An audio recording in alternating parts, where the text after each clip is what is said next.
I just walked in the house like literally. Like, I'm gonna be very rude. I'm gonna mute my thing for a minute.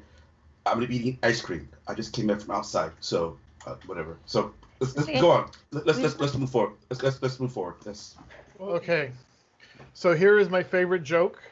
It's my favorite joke that I've ever heard in my entire life. Why did the mouse go to prison? Crimes. Crimes. Yeah, that's why he went to prison. He did crimes. Okay. What am I missing? I don't make any pretense to be cool, so it's not targeted at my market. Is it that the mouse committed actual crimes and therefore the mouse committed crimes, and so he went to prison? Yeah, that's the whole joke. It is my favorite joke in the entire world. Why not jail? Because it would seem like you would have made some kind of plea bargain. They must have been federal. Okay, so a couple more jokes before we get started, just because I'm tired of doing improv exercises. Okay. Well. Go ahead. Okay, never mind. What kind of socks does a pirate wear? Argyle. Oh, okay. What is a pirate eating a salad? Croutons. Arugula. Oh. What is a pirate's favorite letter? R. No, his first love be the sea. I see. Okay. Ironically. Velvet Ramble. Hello. Welcome to another edition of the Velvet Ramble podcast, featuring me, the Velvet Fist, and Professor Ramble, and special guests Gherkin Picklewater and Karen. So, what are we talking about today? Well, a couple of different things. I actually watched a movie for the first time in forever. Like, I committed to sitting down for 2 hours in one space and paying attention to something, and that movie was Palm Springs. And then the minute we finished it, I said, "Oh, this should be a great podcast topic." So then I texted everyone to say, "Hey, you all should watch this movie." And eventually it happened, sort of, mostly, maybe. And so that's one of the things I guess we'll be talking about today. Yay, topical topic. And then the other thing we'll talk about is what we were supposed to talk about last week, which is villainy, but low key villainy. So I have a question for everyone regarding the Palm Springs. Who has seen Groundhog Day? A long time ago. Long time ago. Okay, and have any of you watched Russian Dolls? No. Okay. I have seen neither of those things, as previously discussed. And your purpose in asking that question was? Oh, it is now a genre that was created by Groundhog Day. Groundhog Day was the first moral time loop kind of film where someone is stuck in a seemingly near infinite time loop, repeating the same day over and over again until they come to some kind of moral or ethical growth that allows them to, move out of that time loop and move on with their lives. And Russian Dolls was a mini series along the same lines, which I haven't seen, so no spoilers. No, none. Have you guys seen the Good Place? There's a. I haven't seen spoilers for the last season either. I'm sorry, what? I haven't finished watching the last season yet, so no spoilers for that either. No spoilers. I'm just saying, but you know, so you watch more than one season. Yes. So you know that that's the similar kind of thing where they're trying to come to some kind of growth by working their way through these different things. It's interesting, a little moral this thing. So So Palm Springs is similar and referential, and at the same time a contrast to those.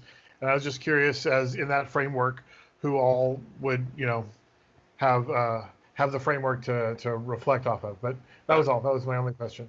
If you have any questions about whether I will eventually watch this movie, since I haven't watched it, I've just read the sentence. After many more loops, Niles and Sarah camp out in the desert where they saw dinosaurs and eventually have sex. So there is no way I'm not going to watch this movie. So Yeah, that was a good scene. It was a good scene. I'm assuming, don't spoil it, but I'm assuming they have sex with the dinosaurs. This is kind of a... Well, do you want me to spoil that or not? No. Okay. I'm going to assume for now, because I want to remain happy, that that my imagination will conjure it. It's probably not the case. Probably some other... They probably weren't bold enough to go with that choice cinematically, but I'm going to imagine they did. It's going to make me happy. Please continue. Okay, so that means we have to have a spoiler-free conversation. No, that's okay. Just that one scene. We'll just avoid talking about how they had sex with dinosaurs. There is nothing. I'm reading this, the topics, and sex is scattered throughout it. There is no way I'm not going to watch this movie. So. I mean,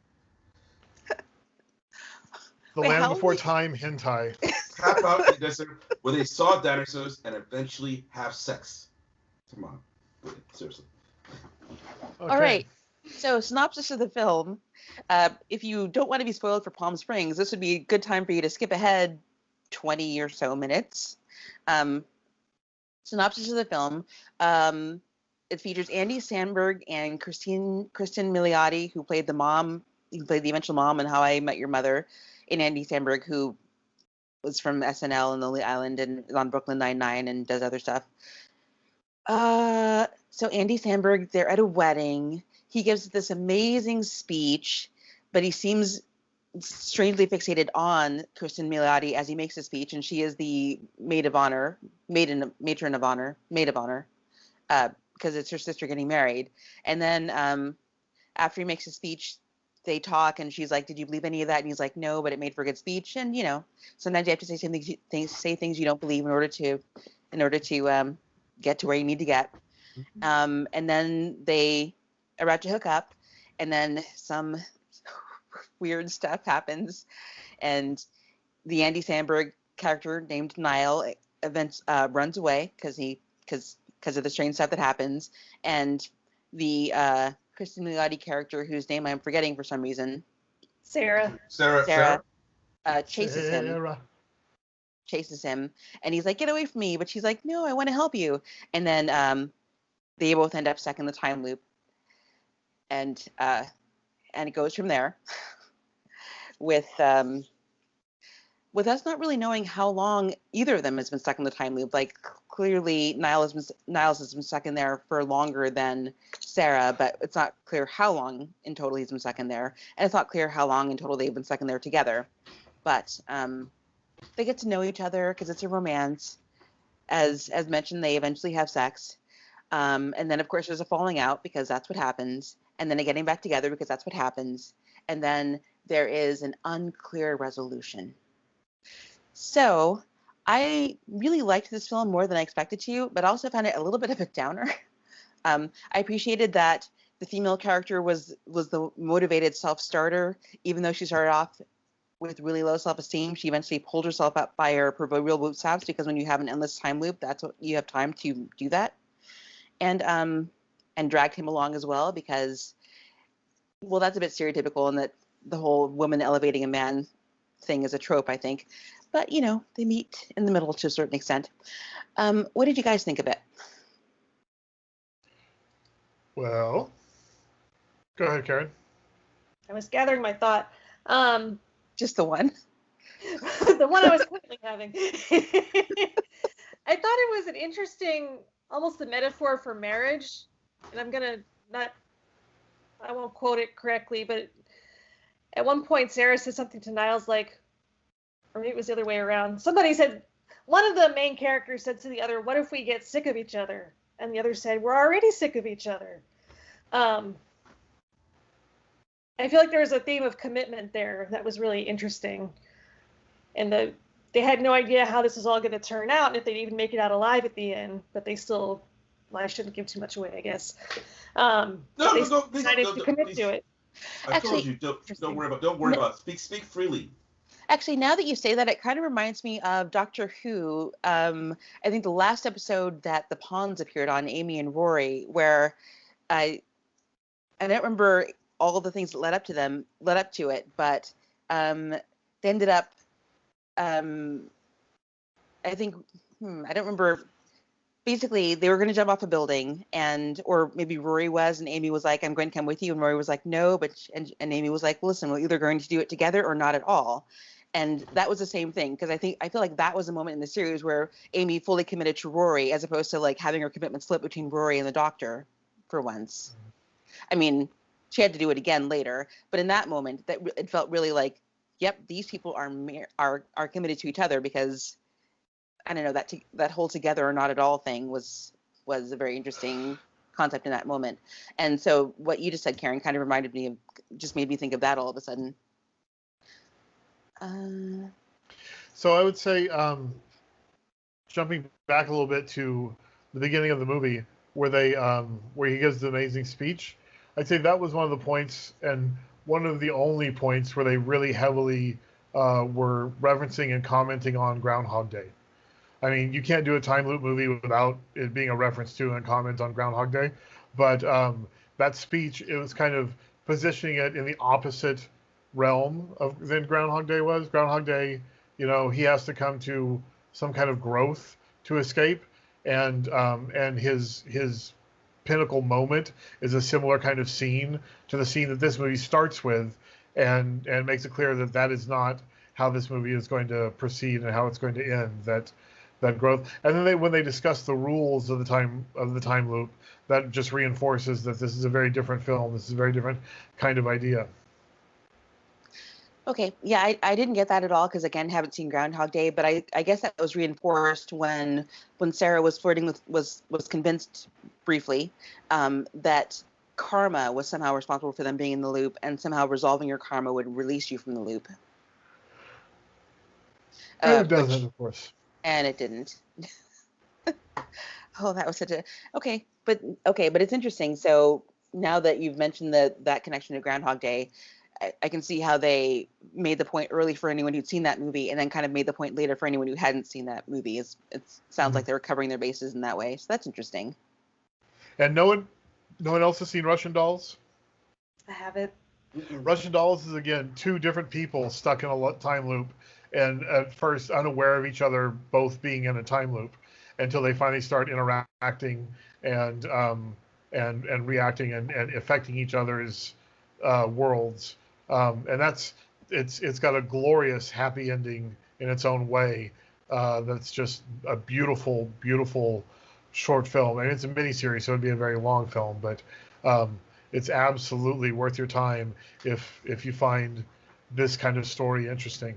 That must have been quite some massage parlor. Yes, an infinite massage parlor with an infinite happy ending. There's a massage parlor in Russian Dolls? No, there's not. Oh, she was making a joke. I get it. It takes me a minute. I was focusing on the high art, whatever. It took me a minute there. I wasn't here yet. I was thinking, wow, two great movies. I'm definitely going to, even despite not having a massage parlor, you're not joking about that, I presume. No massage parlor. I will indeed watch it. Russian Dolls is excellent. It's on Netflix. It's Natasha Lyonne, and I have no idea who else. Oh, I love her. But I love her too. Who is that? Who is that? She was in American Pie, I think. American Pie and Orange. Was she the one? Was she the subject of the pie scene? No. Was she the one that was a guy. A guy with a pie is the only. No, not. I mean, not the guy doing the pie thing. I mean, the guy that he was trying to get the girl, the exchange student. No. The exchange student. No. Somebody else. She's, okay, cool. She's very brash and brassy. Oh, is she the one that went to music camp? No, that was Allison Hannigan. That's Allison Hannigan. Okay. It doesn't matter. Okay, just keep going. Okay.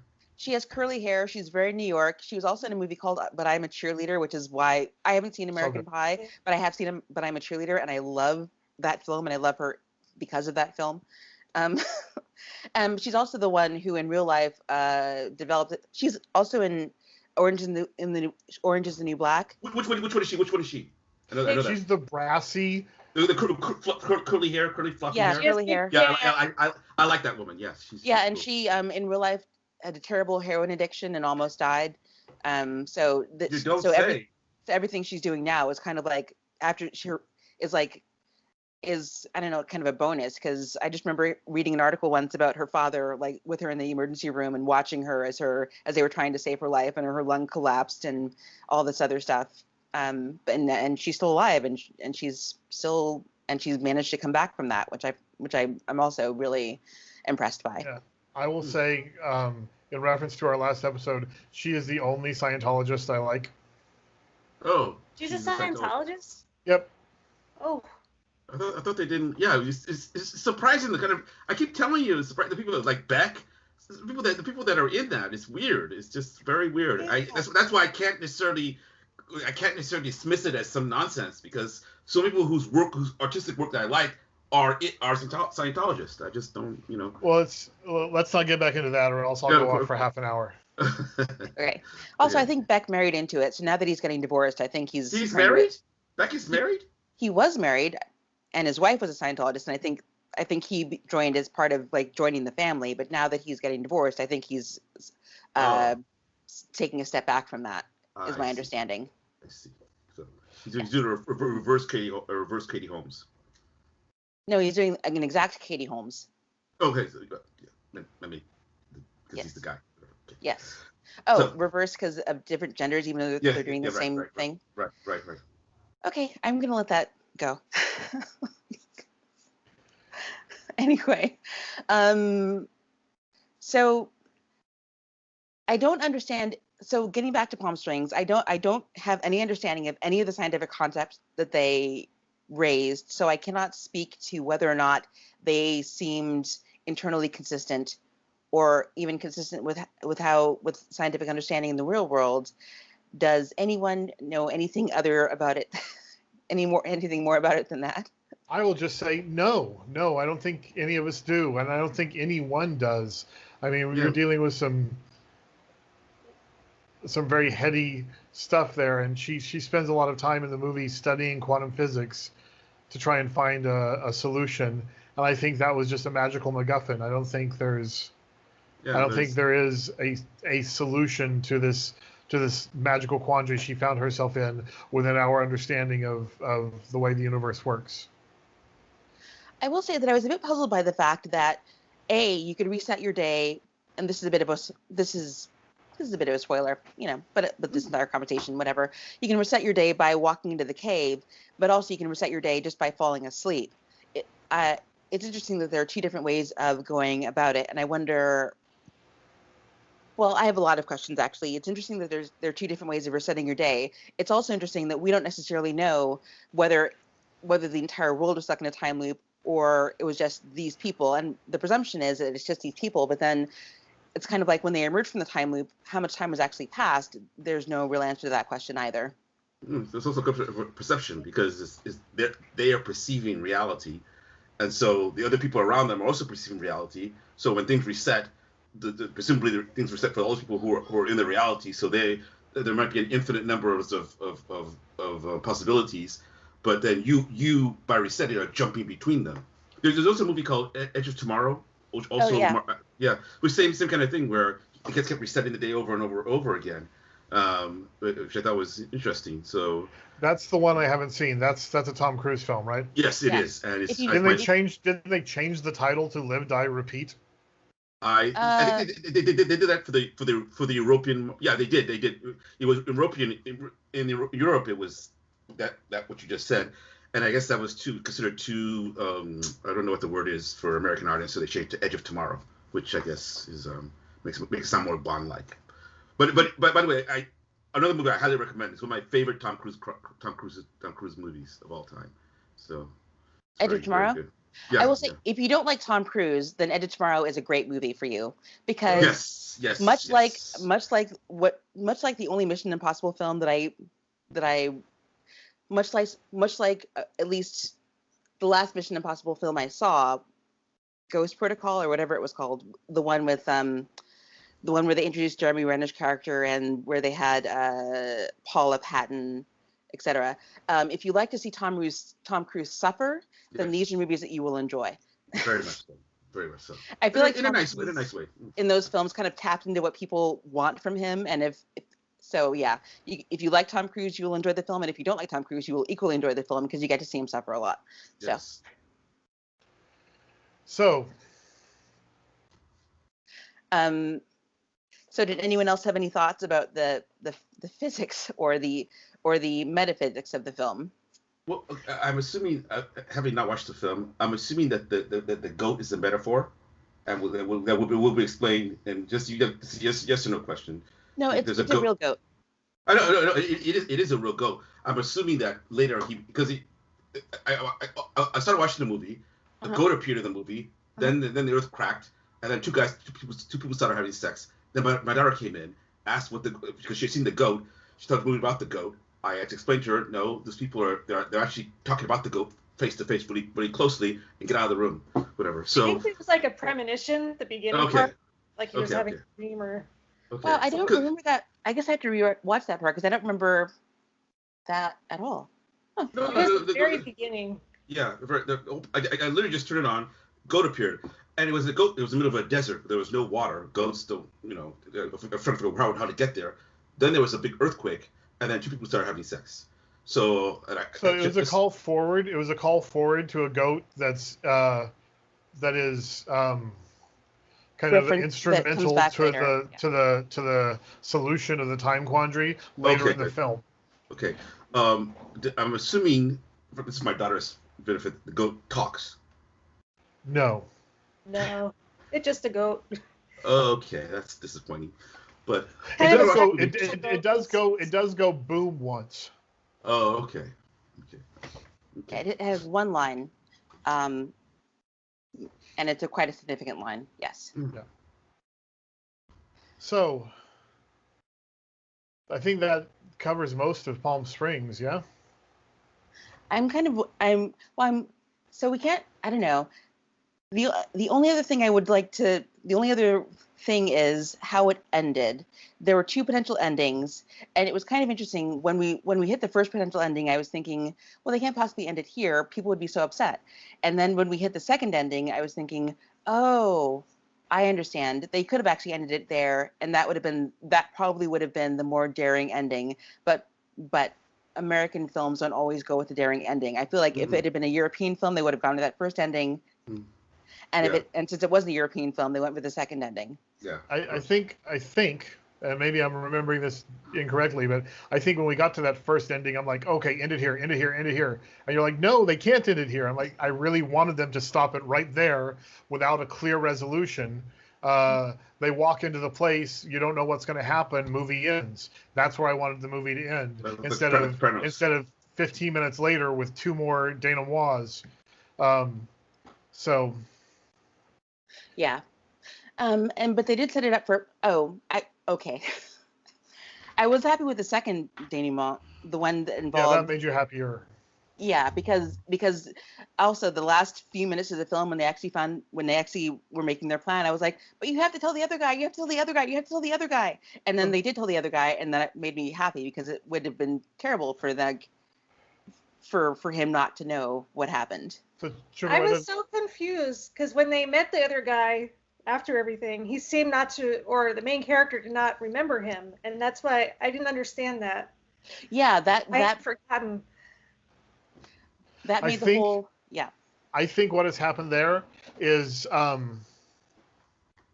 that he's still in the time loop, and the people who were in the time loop have not yet experienced the time loop that he's interacting with. Okay. And so they've gotten out. So they are no longer in it with him. So the character that's inside, that he's interacting with inside the time loop, isn't actually experiencing the time loop. But once he comes out the next day, then they will all have memory, presumably, of everything that happened before that. Okay. That was my interpretation of denouement number 2. That makes some sense. Yeah. I mean, the other possibility is that there are alternate dimensions or universes, and that everything splitting off into their own. has happened in parallel but in different dimensions or something like that. Or possibly I've been watching too much of The Flash because. Yeah, we should talk about The Flash sometime.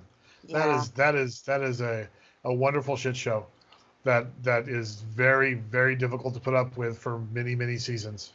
I thought you guys didn't like The Flash.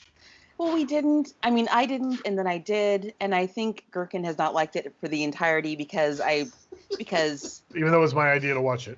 Even though it's his idea to watch it, I've seen some Facebook posts that were like, "Oh, this is so hard to watch," and people saying, "Don't watch it," and then Gherkin saying, "But I have to watch it now."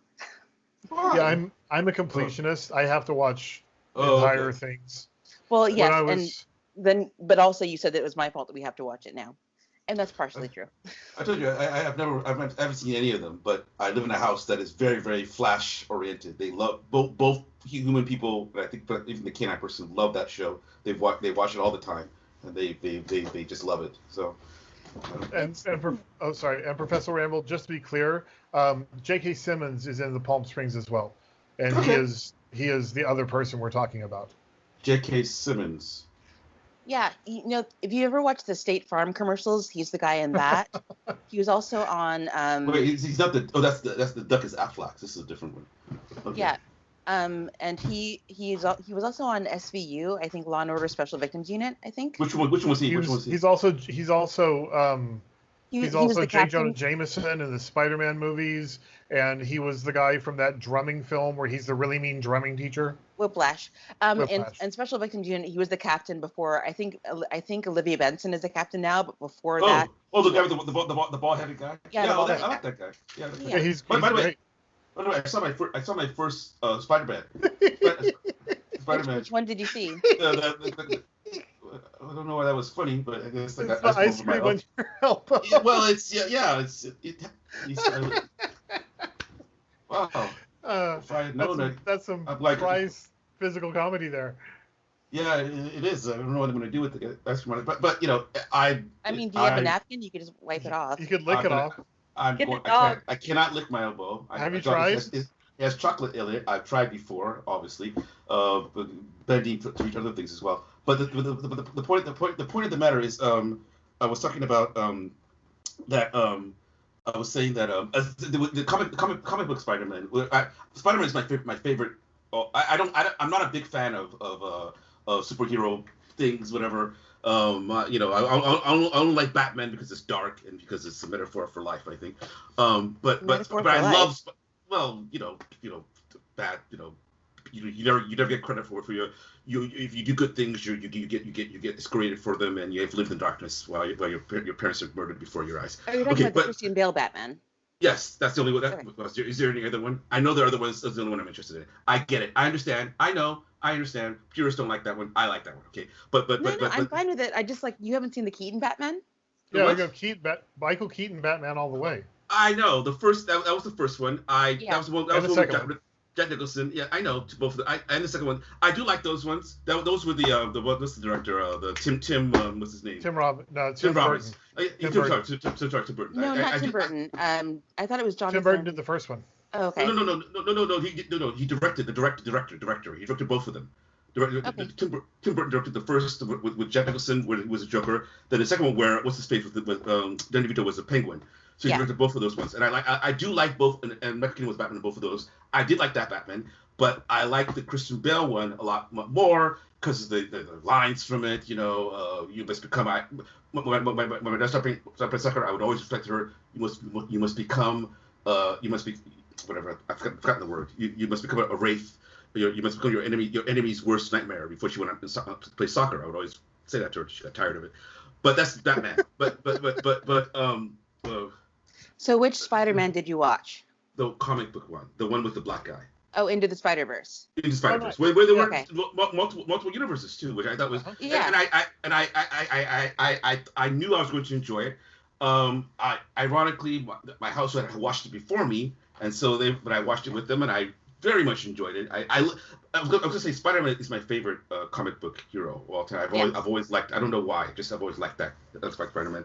So I'm very glad I finally watched it, and I did enjoy it. I think they made all the right choices. I liked it.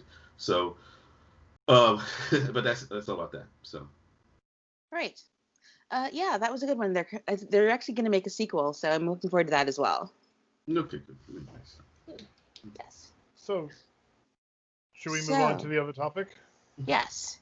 The other topic is speaking of comic book heroes and heroes in general, villains. You can't have a hero without a villain. Except sometimes you're both a hero and a villain. That's a different story for a different day. So going back to the topics of this week, I asked folks to. Well, I asked you guys. Well, actually, before we go into this, I want to wrap up our previous podcast by going over our challenges. How do you guys do with the challenges that we had from like 2 weeks ago? I think Knocked it out of the park. All right. Well, okay. So the challenge was to find something that you believe and either prove or disprove it. Just test it. So Gherkin, it sounds like you were able to test your. There's this amazing new show starring Adam Scott called Don't. It's a game show. Oh, I love that show. Well, I was like, I don't think I'm going to enjoy this. I think this is the kind of thing that I'm going to hate from the core of my being, because it's going to make me really uncomfortable with the people and their interactions with each other and all of that. But to prove to myself one way or the other, I forced myself to watch it, and I was right. It is horrible. I absolutely hated it from the core of my being. So I did prove to myself something that I believed to be true through the experience of my own person. So that was mine. We watch it every week.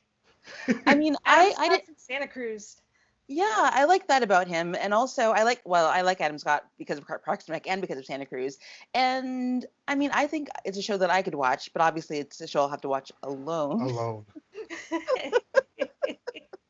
We have gotten into Schadenfreude game shows, yeah, so I did think that Gherkin would like it more than he turned out to like it. But there wasn't much Schadenfreude. No one's actually getting hurt in any way, and don't. They're just being really uncomfortable around each other. Yeah. And really cringy. And I don't like the cringy. I like the smack. It is weird that there's no. It just seems like they spent of the show that we watch. It just seems like they spent the entire show accumulating money, and there was no real way for them to lose. So that was weird. But maybe watching more episodes will make that less true. I don't know. Yeah, we watch a lot of peppers. Sorry? What was that? I don't know if you saw where they don't always do this. They had to eat really hot peppers without drinking any water. That's pretty nice. fun to watch.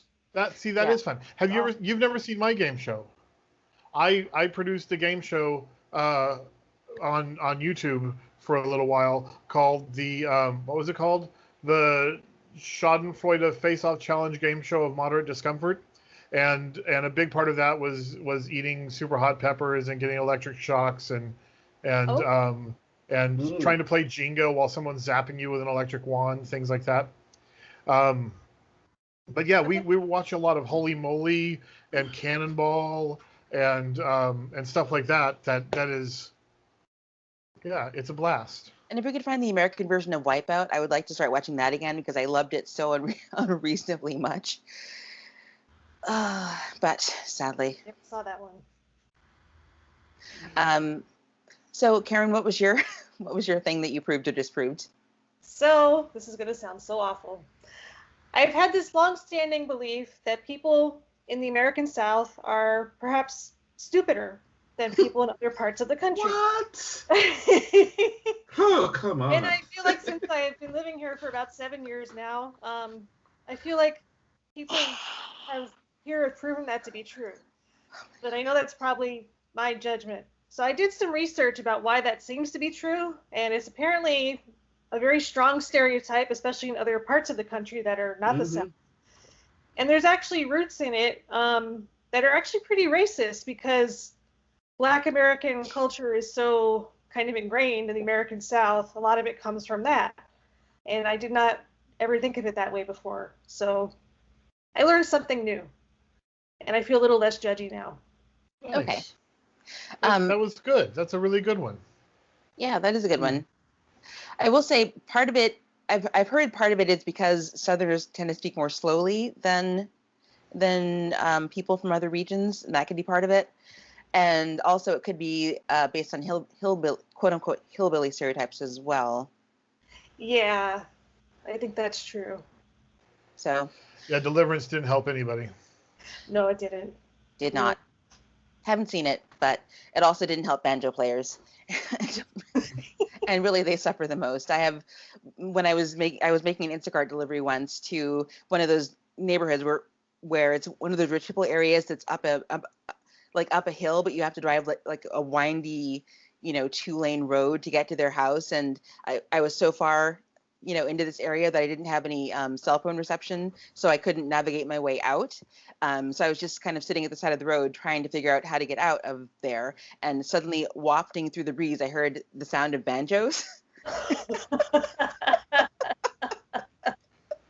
Oh no. And I just started driving. It didn't matter where I was going. It just mattered that I not stay where I was. Because, no one, I didn't have time for that. It's bad enough being in those areas anyway, because they don't, if you're there at night, they don't have any street lights to speak of. And I already worry about like what happens when you're in some sort of rich person area, just based on,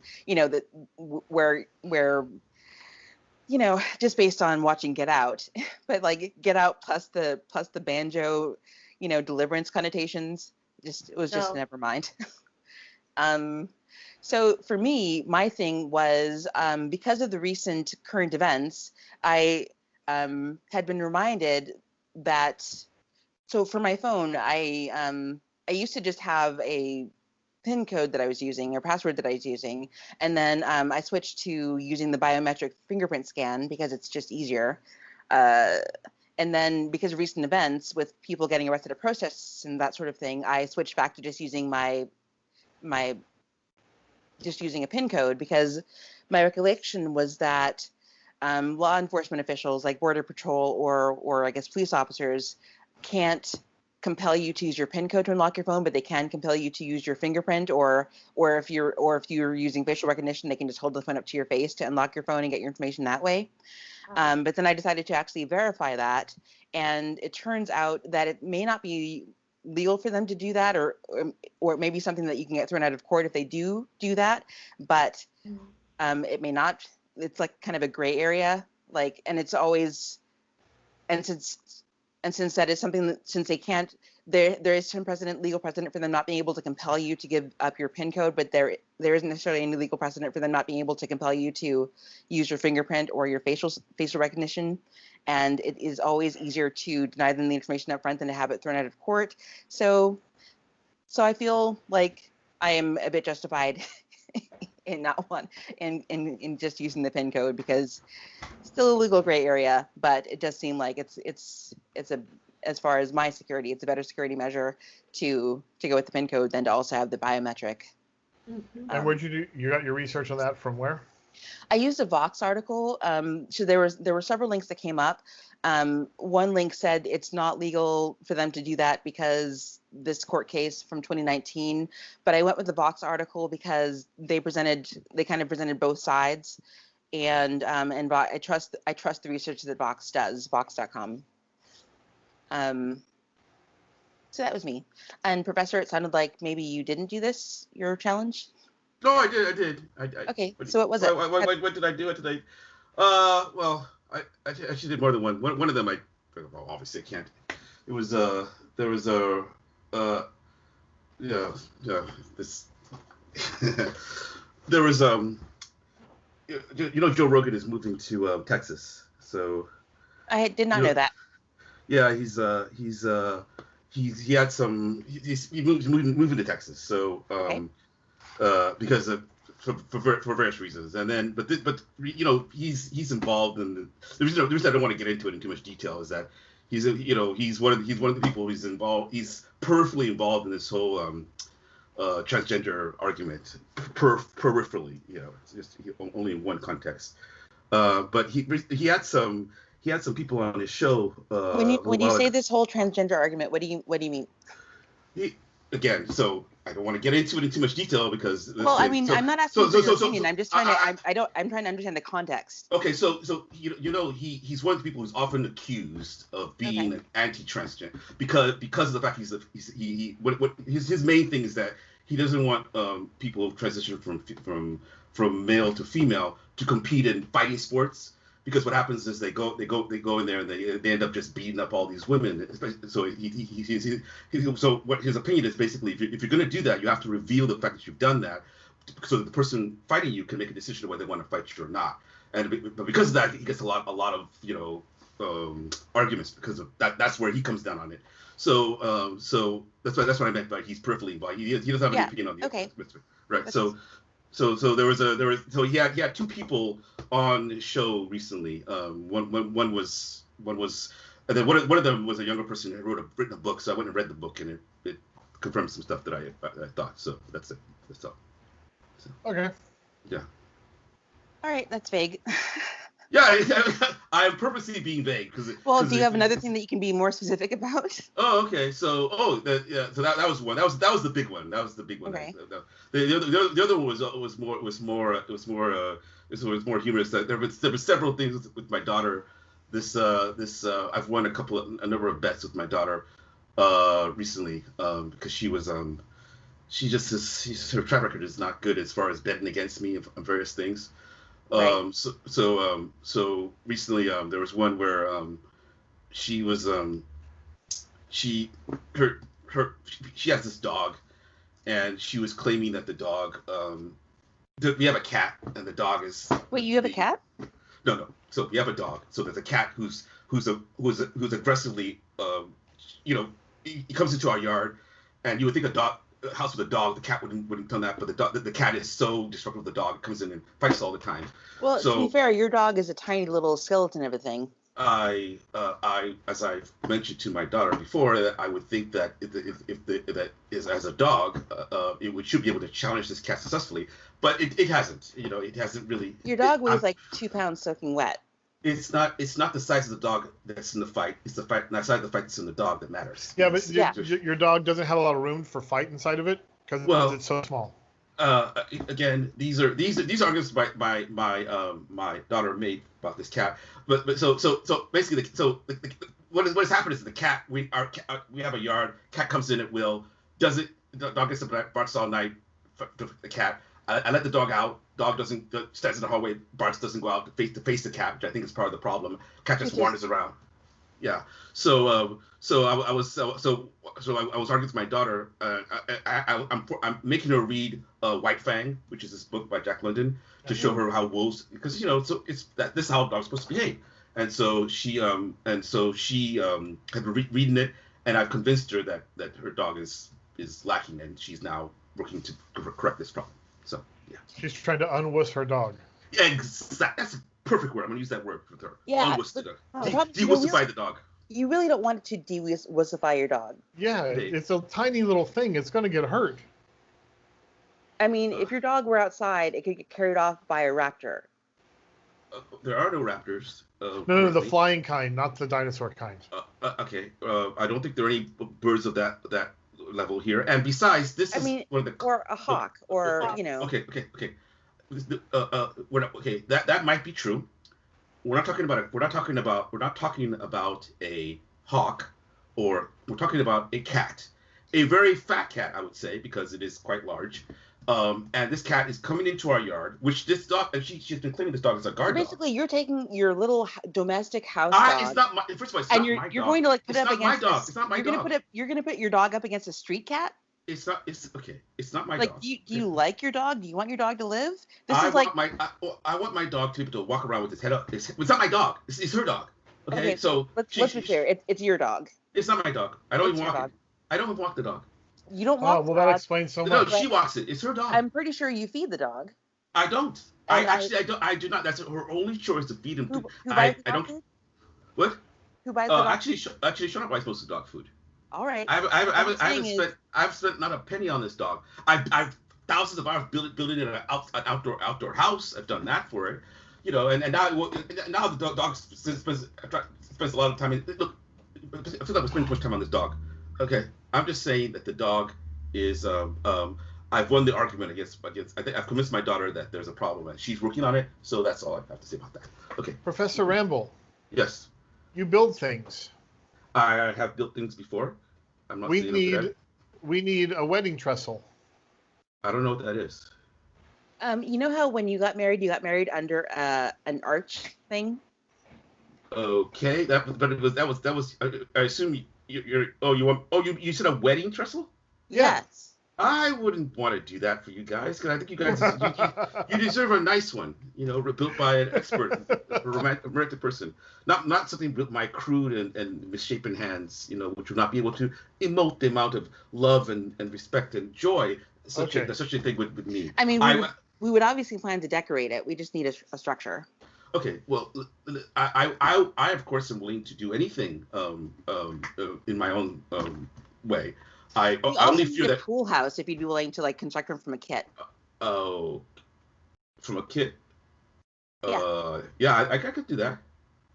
Okay, we'll talk about it. Okay, we talk about that. Yeah, too. Yeah. So we're pushing up on an hour and we haven't got to the second topic yet. Right. Okay. The second topic is villainy. So the other thing I asked you guys to do was come up with, if you were a villain, what would your villain name be, and what would be the scope of your villainy? Who's going first? Well, I would just be Karen, because we know that Karen's a villain anyhow. So. And the scope of your villainy is pumpkin spice lattes? Pretty much, and being racist and just mean-spirited in general and petty. Yeah. All right. I can get behind a petty Karen. I would be Abraham, would be my villainy name, because it's my middle name. And I've thought about being a villain, the villainous things I've done in my life, and I've mainly lived a life of danger and adventure more than villainy. There was a warehouse we used to break into and rob when I was a teenager. We'd have to climb like 10 stories up the outside on the fire escape, and then we climb in through the skylight on top of the fire escape and work our way down through the building floor by floor, taking things and hanging out. And there was one floor in which there was a giant hole in between one story and the other, and the floor below it was filled with bags of clothes from Goodwill. As you could jump from what would be the floor of the floor before it into the giant bag of clothes below, and that was terrifying and cool. But we didn't do a lot of villainy, just a lot of danger and stupidity. So your villain name would be Abraham, and your scope of villainy would be danger and stupidity. Yeah. Alrighty, Professor. Oh, I would be eldest brother. Yeah, because that's only that I am the eldest brother of a family of large people, and at some point, I was just thinking like at some point in my life, and I don't think there's been any point in my life at which I think we can only see your mouth. We can see you from the mouth down right now. I think there's not been any point in my life when at least one of my four siblings has not been at odds with me for some reason over something. So yeah. So you're saying you are a villain just by your villain? Yeah, just by existing. So. Okay, that seems to be what everyone is saying, that they are a villain just by their very nature. well, rather, I would say because I don't. Well, because that's what, remember I asked the questions. I don't consider myself a villain in that sense at all. I think those people are wrong, but I have to admit that they do consider me a villain. So that's what I can do about it. So. All right, and I don't have a villain name picked out yet. I've only picked out superhero names in my life so far, but my scope of villainy would probably be much like Karen's, would be pettiness, and pettiness crossed with like trolliness. Yep, that reads. Yes. Also stealing pillows and sheets. First of all, never mind. I don't steal them. I just borrow them. You're overly possessive. But. Oh yeah. Have you guys chosen the side of bed you're going to sleep on? I did. No, I didn't. I was trying to decide because apparently. If one of you have, then you basically have. But it's so like, why do you have to have a particular side of the? First of all, this just seems overly rigid. First of all, why do you have to have a particular side of the bed? Second of all, why do you have to have? My CPAP machine is. But why do you? But even before your CPAP machine was there, you had a particular side of the bed that you always had to be on, and then you're always insistent on where your feet have to be, and it's just like, why? Yeah, that's because you're always insistent on getting on my side, and even if my side was the other side of the bed, you would be insistent on taking it. Yeah, I know that feeling. Yeah. But also, it's like you are very insistent on also having to sleep in a particular direction. Like, yes. With my head at the head of the bed and my feet at the foot of the bed. And why?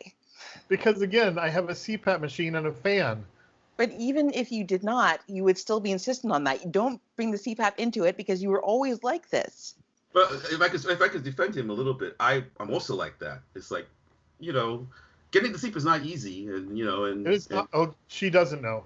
She sleeps in 3 minutes. 3 Oh, minutes. okay. Okay. Like Yeah. I put on a fan, I put on my mask, and it takes me about 45 minutes to get to sleep. She's asleep within 3 minutes, and that's super helpful to me because I like listening to her sleep, and I find it really relaxing to be able to hear her sleeping. But as soon as she has decided she's out, she's out. Yeah. I was talking with somebody's mother, actually, the sister's mother just today actually, and I was saying that that look, men are like creatures of habit. She was asking me something, and I was saying, well, that's just the. I was telling her that uncertain world. I was joking around with her, telling her that I don't think Biden's going to live to the end of to election time because I just don't think I don't see how it's possible, whatever. So she was expressing concern about this, and I was saying, look, the world is such an uncertain place. Day to day, you don't know what's going to happen. So sometimes the comfort of having just one spot where when you retire to that spot to defend yourself against all the slings and arrows of the world, that it would be just the same. A sea of the sameness in an ocean of uncertainty and pain and destruction and horror that one can be very comforting to one person, whatever. And if that also becomes a series of change and uncertainty, then it can be very very disconcerting. So. Yeah. So I assume that everyone else has a particular side of the bed that they insist on sleeping on for no apparent reason. There are very good reasons. My wife has a CPAP, and she's glued to that side because that's where her CPAP is, on her table, and her stuff is on her table, and so that's her side. And now I have to sleep on the other side. I'd like to switch, but she doesn't want to. See, that's the unfairness of it all. You just never get any variety. Yeah. I've been married one time and divorced one time as well. But I was told before I got married that older people that told me that, look, the first night you sleep together and you're married to a bed, that you should pay attention to the side you choose because that's the side you're sleeping on for the rest of the marital thing. And it was true. For the 18 months I was married, that was the side of bed I slept on. There was no chance of changing it. So. And now you sleep on the couch. I do sometimes, yeah, but I do have a side of the bed for sure. There is no doubt. Like I often do sleep. I'll go in there and sleep, whatever. And sometimes people will be sleeping. Often my child will be sleeping there, and I just pick her up and put her gently on the floor and take my side of the bed.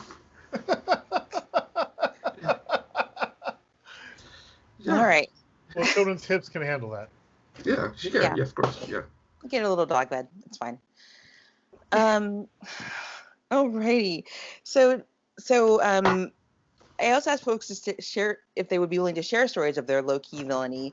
And it sounds, Gherkin, do you have another one to share, or did you already shoot your shot? Sure. I guess we could talk about if you already shot your wad. That's what I meant to say. Well, that's prescient, because my low-key villainy would probably be the story of how I lost my virginity. In that. We were going to Ashland, Oregon to buy LSD in bulk because you couldn't get it in bulk in Portland. And we hitched a ride. Hold on a second. Portland, Oregon couldn't get LSD in bulk? This must have been a while ago. Well, this was when I lost my virginity, so I was 17, so this is almost 30 years ago. Okay, yeah. That's changed.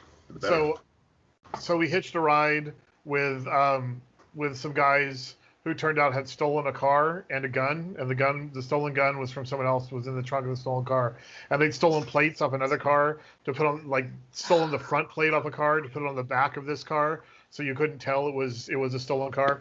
And we made it to Eugene, and we were there for a couple of days, and we managed to find our LSD, and I lost my virginity to a preacher's daughter while her dad was asleep in the next room. And the next day we were heading back, and now we had in the same stolen car with a stolen gun in the trunk with a whole bunch of people, including another runaway. I was no longer a runaway at that point, but and we got pulled over, and everyone and the guy who had the LSD like dumped it all over his hands, so they wouldn't be able to. On purpose? Yeah, so he wouldn't have it in his pocket.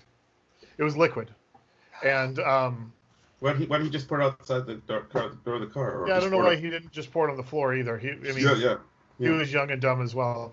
And so everyone got arrested except for me and the runaway, because when they ran my name, they saw I had an old run report that looked like it was still valid.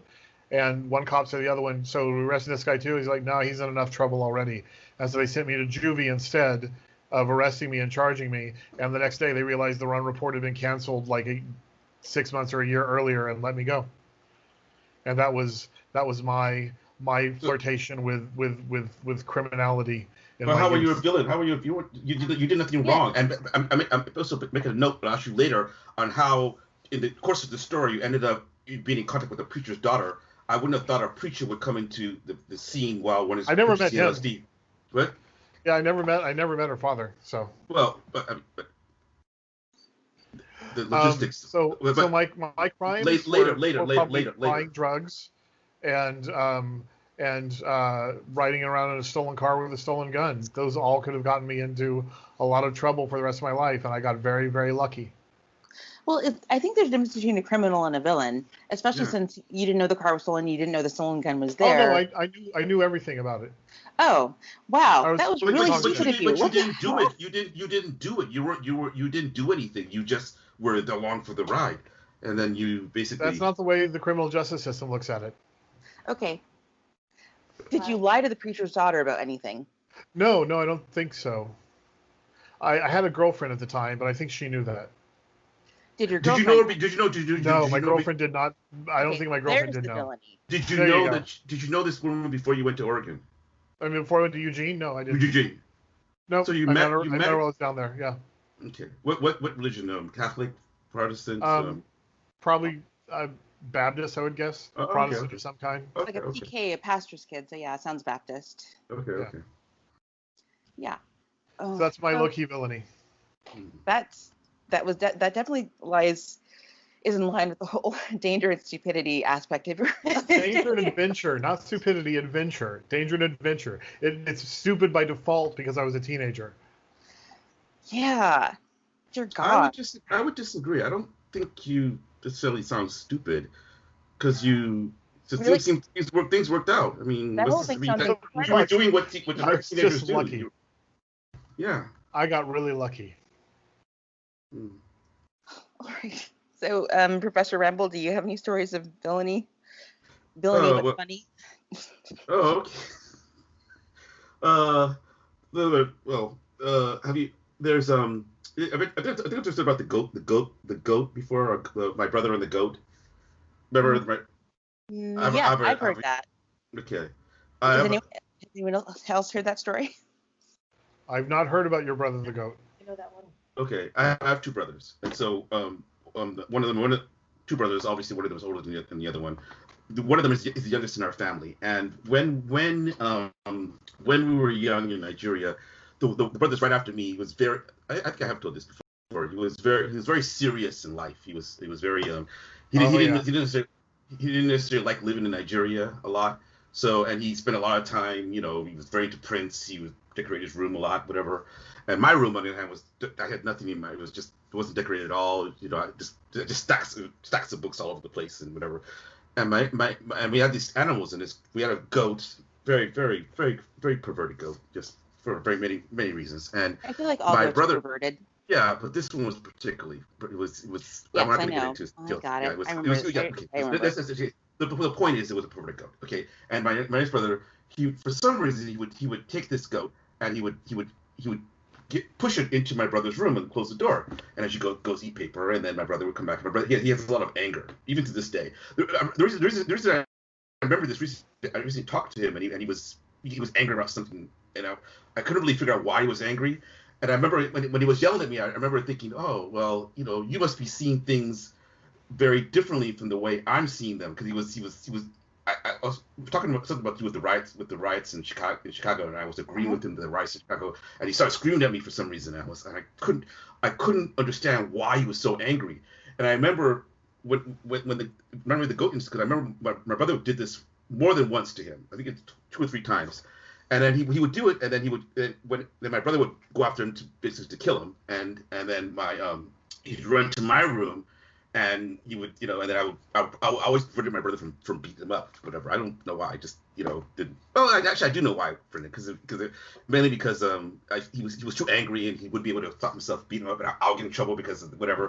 And I remember one time he was yelling at me, oh, the only reason you defend him because he never does this to you. So you don't appreciate how bad this is. This person does something bad to me, and you won't let me accept justice. You're defending this criminal, this who's basically destroying beastly, and you don't even care about my situation. And I'm like, yeah, and I was like, well, yeah, I really don't, So I guess, because I really didn't. I didn't really understand what the big deal was. I kept thinking like, well, yeah, he never does that to me, and there's probably a reason for it. I don't know what it is, yeah. So that's my one story where more than once I know that because he brought it up like a year ago. I remember he brought that up when he was yelling at something else, and I remember thinking, well, after all these years, you still remember that, and you're still bitter and angry about it. So. Yeah. Well, I mean, I would be pretty upset too if a goat was put into my room and if it happened more than once. Oh, yeah. And I imagine that you just became an accessory after the fact. Well, see, I remember because I was a teenager at the time, and I remember that the first time I just thought it was hilarious. I really remember thinking it was because I thought he was he was. Remember, we used to do a lot of stuff together because we're 13 months apart, so we were always together. I don't remember a time when he wasn't around. Whatever, and we were close in the sense that we were assigned to tasks differently.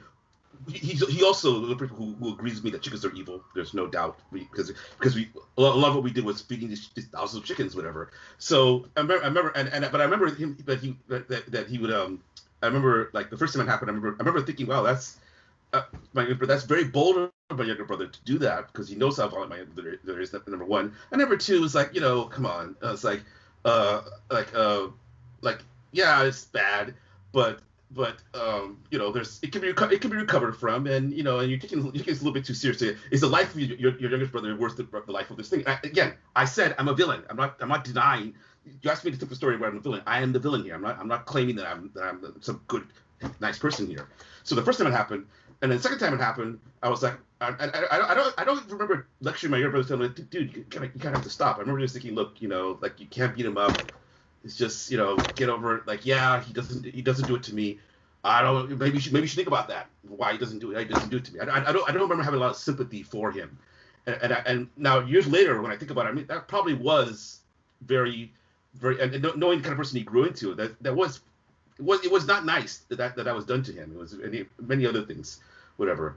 So, but I definitely was. At the time, there was no doubt I wasn't going to let him be my brother. And I didn't have as much sympathy as I should have had for him at all. I was like, yeah, they're just some posters. Get some more posters. Just appreciate the humor of the goats. Lock your door. Figure it out. Whatever. It's like, you beat up this kid. We're all gonna get in trouble. And how this kid is less than 10 years old. And how is it possible that he's able to do this more than once? He obviously doesn't fear you, no matter how much you beat him up. So let's move on. Life. I was a villain. I'm not saying I wasn't. Alrighty. And yet you didn't offer to pay the later therapy bills. Why? It was my fault. I'm not the person who put the goat. A little bit your fault. How is it my fault? Well, you could have intervened earlier. Like if it happened. Why? See, that's another thing. Why is it my responsibility to do? I was in my room doing nothing. Then you were the oldest. You were the oldest. Of course, it was your responsibility. See, right there is the judgment and whatever. As the oldest, my job obviously was to protect the younger people, whatever. And so I couldn't. Was I supposed to let him beat up this kid? Well, they were all younger than you, all of them. Okay. As I said, I don't agree, but I do agree that from his perspective, I was a villain. I'm willing to accept that, whatever. I don't necessarily agree with the judgment, but I can see how he might take it that way. And he was absolutely 1,000% right that my younger brother never, in any sense, did anything like that ever to me. He never. Well, yeah, because probably you wouldn't have responded the same way. What's that? No, I wouldn't have. I wouldn't have beat him up. I would have. Speaking as someone who probably would have done that at some point, the goal is to get the response, and if you're not going to get the response that you want, there's no point in doing it. Yeah, that's true too. Yeah, which is part of my thing. I was like, again, you're getting all crazy and angry. You're basically feeding right into his hands. This is an awesome trick. Whatever. He's and you got to give the kid credit. He's literally risking his life, whatever. That's really out. He's colluding with this perverted animal to basically get your goat, whatever. And you are letting him get to you, whatever. How is it possible? How is it possible? And the fact that he knew that doing this would piss you off in this way. And how is it like? Why was the fear of God not in him that he would not dare to ever do that to you, whatever. So yeah. Anyway, that's all. That's me. So clearly, preemptive beating would have been the way to go. No. Violence, as the oldest children, violence is often not the best tactic, because violence is first of all, half the people you can't beat up girls. In fact, violence doesn't work on girls. It doesn't work at all. You can't beat up girls. You can't beat them up and cause them to do something. But it only works on boys, and the younger they are, the less effective it is, because you can't really get in there with them. So moving on. Yeah. Karen, what about you? So this was about somewhere between 15 and 20 years ago. I used to take Caltrain a whole lot, and I'd be in San Francisco at 4th and King waiting, and late at night sometimes there'd be like an hour-long gap between trains. I have quite a long wait. And I used to walk to, it was kind of like a donut shop / deli type place. It wasn't very good, but it was somewhere to wait. It was probably about a block from the station. And there was this one time, I think I got like a huge apple fritter and like a tuna sandwich, something or other. And I ate the fritter first because that's what you do, eat the sweet part. Then I had this sandwich left over, and it was about time to go catch my train. And I felt bad like throwing the sandwich away because it was a whole untouched sandwich. I was kind of looking around the donut shop, and I see this guy sitting there at a table, and he looked like kind of scruffy, for lack of a better word. Like he had a long white beard. His clothes didn't look very clean. He had like an old flannel on. He just looked kind of, I don't know, just scruffy. And I thought, well, there's a homeless guy. Maybe he's really hungry and he's just hanging out here. I should give him this sandwich. And I went over to him with the sandwich. I said, here you go. I can't finish this. I want you to have it. And he started saying, no, I don't need it. That's okay. I'm like, no, really, please take it. I can't eat this. And I have to go. It's like, you don't understand. I don't need, like, he's waving his hands, like refusing the sandwich. And I basically like shoved it in front of him. Like I was determined, I'm going to give this homeless guy this sandwich. Like I was going to be such a good-hearted, kind person. I must give him this sandwich. And I walked out. And I don't know why I was thinking about it. Like a few years ago, that incident came back in my mind. And I realized, you know what? I bet that man was not homeless. It was probably just some random dude hanging out in this donut shop. And I like totally forced my sandwich on him and made him feel terrible because now he realizes he looks like a homeless person. It was out of the goodness of my heart, but some of the most villainous acts are. Yes. What's that? I said some of the most villainous acts are out of the goodness of your heart. Sure. That is a very Karen thing to do. Well, I would say because there was no malice intended in it, and nobody was harmed except for the person who made it to the sandwich, who probably was wondering why you were tempted to give it away. Well, in this day and age, people say that impact is more important than intent. Yep. That's valid. So you assaulted them with a tuna sandwich and with food? Actually, why didn't you just take the sandwich with you? I guess I was full because I'd eaten this huge apple fritter. And I guess this is why you're supposed to eat dessert last. That's why I let that go. Nobody else said anything about it. I was like, wait a minute, tuna fish and you eat the fritter first? What?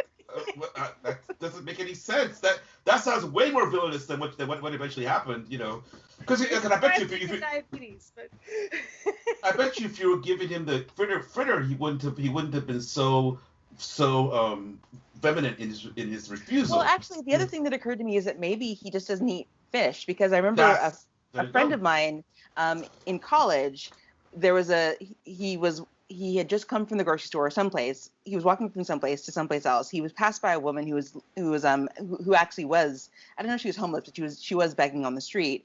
So he reached into his bag and like gave her his cup of soup or something, and she looked at him and said, "Do you have anything? I can't eat this. Do you have anything vegan?" He was actually very offended by that. Of course, as well he should have been. What the hell? What? So the hell? Then just give her money. Or nothing. Okay. So challenges for next week. what about the fist? For me, it actually goes back to how this week has been, which is in this past week, a couple of different things have happened. One of them was that we were trying to track down the source of a strange smell in the house. So called PG&E to see if there was a gas leak or something. And they didn't find anything major, but they did find that the stove was leaking gas. So they disconnected it and said, you either have to fix this or you can't use it. And since this is the second time that PG&E has told me that I either have to fix the stove or get a new one, I decided this time to actually get a new one.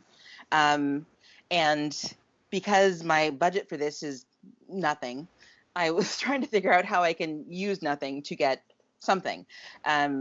One option was to try Best Buy financing, and when Best Buy financing was applied for, they said, we'll get back to you in a couple of weeks.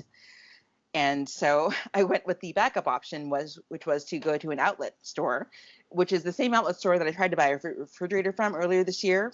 Oh, no. When my refrigerator stopped working, and the budget for that was also zero. And the outcome of that at that time was that I paid for it online, and then when it came time to actually try to have it delivered, they said, "Oh, we actually don't have this in stock. Sorry." It was Sears, right? Yeah, though now they've rebranded as American Freight. So I went to American Freight, and I found something online, and I tried to call the store, and there was no answer. So I thought, okay, I'll just buy this thing online. We'll see how it goes. And then on Monday, I called in to verify the purchase, and they were like, yes, and we have it in stock. And I was like, yay. But then what happened next was that it was a question of, does delivery include installation? And the answer to that question was actually no, because we do delivery with this company, but delivery plus installation is this other company. And so, how do we resolve this? Can we resolve this over the phone? And they said, no, you have to come to the store. And I said, but the store is a half hour away. Are you sure there's no way we can't do this over the phone? And they said, no, you have to go to the store. So I went to the store. We got there a little bit before closing time, like maybe half hour before closing. But and so I explained what my situation was and how I needed to have this fixed. And the woman I was talking to said, I spoke to you on the phone earlier. And I said, yes, you did. And I know this because just based on her name, I knew that she was a Black woman, and then she was the only Black woman there. So I remembered her name. We had a nice bit of rapport. I felt good about that. And then she was like, okay, the manager's over there. Obviously, he's with a client. So we'll have to wait till that client is done. And as we drifted closer to where the manager was, we realized what was happening was we were just waiting for the client to stop yelling at the manager because the client was saying something like, but you told my wife this and blah, blah, blah, blah, blah. And as we drifted away from where the manager was being yelled at by the client, we thought, I don't know what this guy is mad about, but we're pretty sure that that he has a point. But that's none of our business. I got to see my stove. It had my name on it. It was beautiful. When the manager was done being yelled at, we went back over, and he said, okay, well, here's what I have to do. I have to cancel it and then resubmit it, and then we'll add the new. We'll change it from delivery to delivery plus installation with a new company. You'll pay the $20 difference, and we'll be all set. And we said, great. And then he wandered away again while he did that. And as we were walking around the store looking at appliances we'd never be able to afford, because who wants to pay $1,000 for a dryer?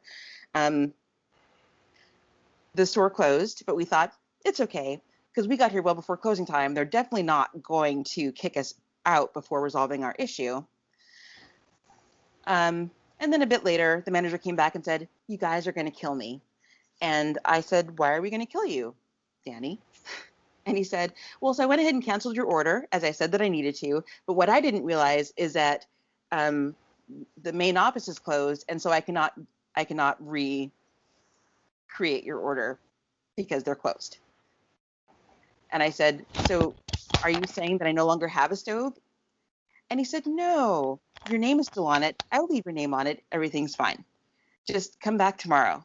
And I said, you want me to drive here tomorrow again, even though you know that it's a half-hour drive for me because I don't live on the side of the bay? Are you sure there's no way to do this over the phone? And he said, "You know what? Let me sleep on it and I'll get back to you tomorrow morning." So the next day, when I hadn't heard from him by noon, I called the store and got this nice lady on the phone. Well, I don't know if she was nice. She was a lady. That's all I know. And I said, "Oh, hey, I just wanted to confirm that I was trying to get my delivery situation resolved."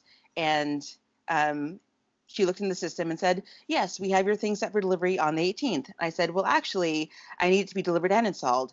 And she was like, "Well, did you come here and pay $179? Because if you did, then I'm sure that has all been set up. And if you didn't, then I'm sure that it hasn't been set up." And I thought about explaining to her, like, what the situation was. And then I thought, nope, I don't want to have to walk through. Well, first of all, I don't want to tell you that the order's actually been canceled, because if you have that information, I don't know what's going to happen with it. So then I just said, "Hey, can I talk to the guy that was the manager that was the closing manager yesterday?" And she was like, "Well, no, it's this simple. He's not here right now. I don't know when he's coming in, but if you paid $179, then you will have delivery installation. So did you do that?" And I said, "It's not that simple. Can you just let me know when the manager's coming in?" And she was like, "But did you come into the store and pay $179? Mm-hmm. And I said, "Just let me know when the manager's coming in." And then she kept talking, and then I kept talking, and eventually I started yelling at her. And then she said, "Ma'am, you don't have to yell at me." And that is when my Karen came out, and I said, "Customer service. Listen, I'm just asking you for one thing. And good customer service dictates that you should just give me the information that I'm asking for." And then she sounded very taken aback. And I thought to myself, I've gone too far, and this woman's going to hang up on me, and I'm never going to get my stove. But she didn't. Instead, what happened was she just put me on hold for 30 to 40 minutes. But when she came back from putting me on hold, she just said, "You know what? I called him and I texted him, and he's not answering, so there's nothing else I can do." And I said, "Thank you." She didn't call him. And I disconnected the phone. But then sometime later, the manager actually did call me, and we did get it resolved over the phone.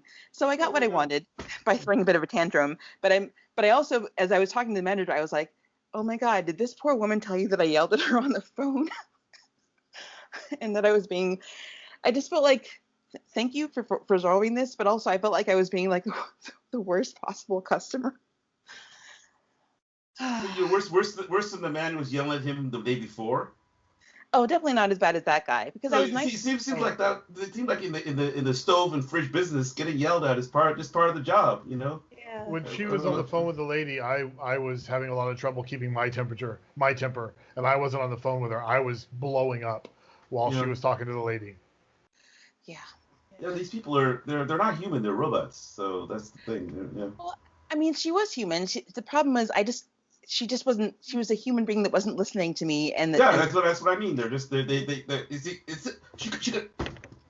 Hey, look. He's not here. Yes, I'll tell him when he gets back. Click. End of story. Then forget about it. That's how you handle that. That's how a human would handle that situation. But just to keep going on, well, blah blah blah. Look.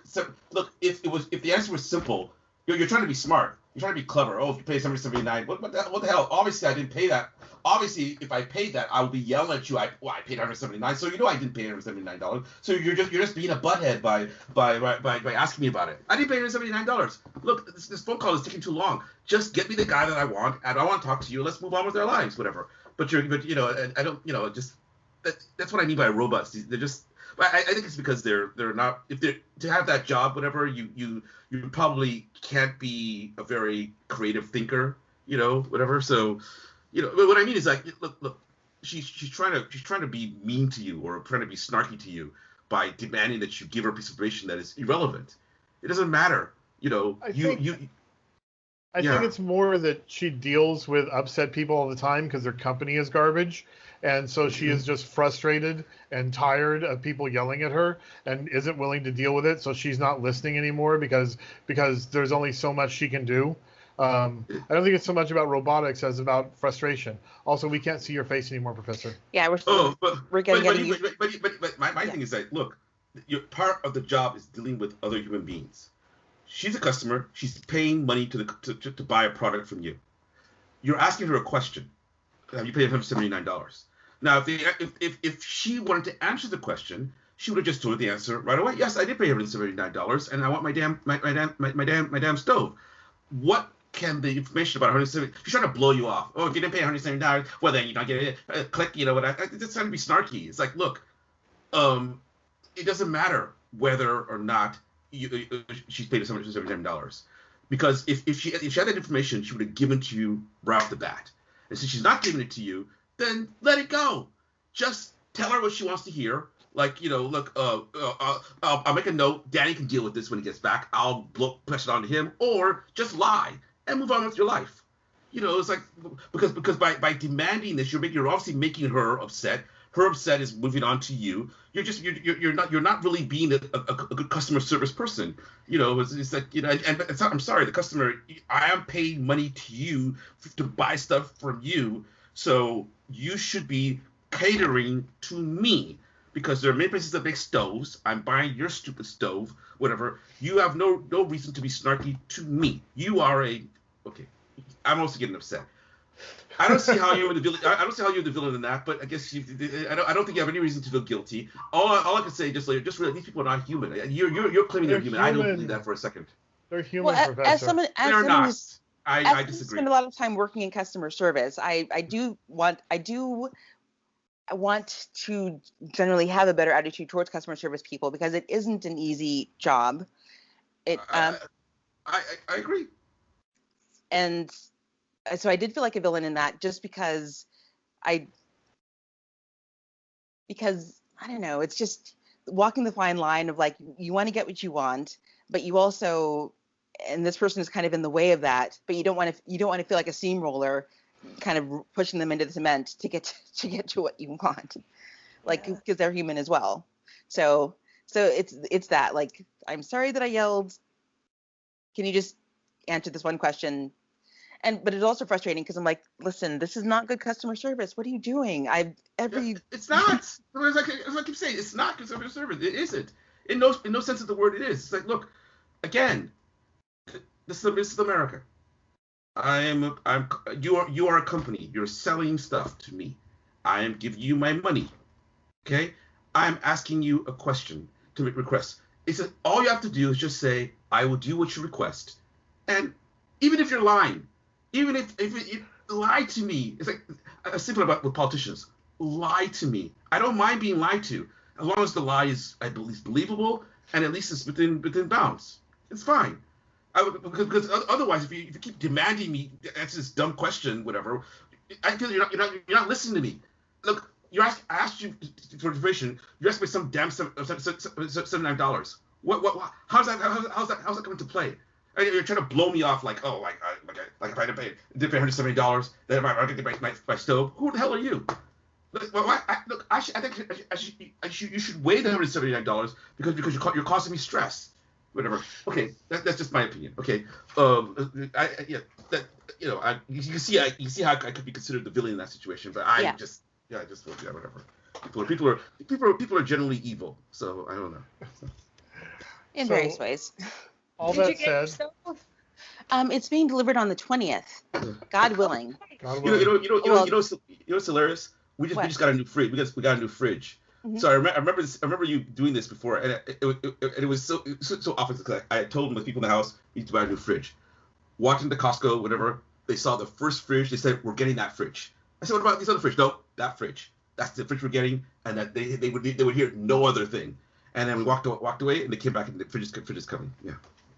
What kind of fridge? I don't even know. It's some Samsung thing. Is it freezer on the bottom, freezer on the top, or is it like double decker? It has the cool thing is it has a video screen on the door, and it does have these, it has two big shelves, two big bins actually. So it's a kind of a smaller upper part, and then two gigantic pull-out drawers. It's a nice fridge. I have no problem. It's a bottom freezer. Yeah. Yeah, see, that's what I wanted. I wanted a bottom freezer. Yeah. And actually, what I want is a French door refrigerator with a bottom freezer. That's someday it'll Well, happen. it was Costco, so but it's funny because they walked in. I tried to convince them like we got to shop around. No. I'll get this fridge. So okay. So yeah, this year I've had to get a new water heater. We just had the water heater inspection, and it took a few tries, but it's finally passed inspection. Yay! Mm-hmm. And a new fridge, and now a new stove, and I'm hoping that nothing else goes wrong. But it's 2020, and who knows? Yeah. So. Yeah. Fire tornado. So hey, let's do challenges because we're at an hour and a half now. Yeah. Or let's do challenges because it's the time to do challenges, and it really doesn't matter what time it is. Okay. Sure. We might be stuck in a time loop. Maybe it doesn't matter. Yeah. So Karen, actually, just to let you know, you are picking next week's topic. Okay. I think. Yes. That is the alphabetical order, and you are up next. Okay. Yes, that is correct. And okay. So does anyone have any ideas for challenges for next recording?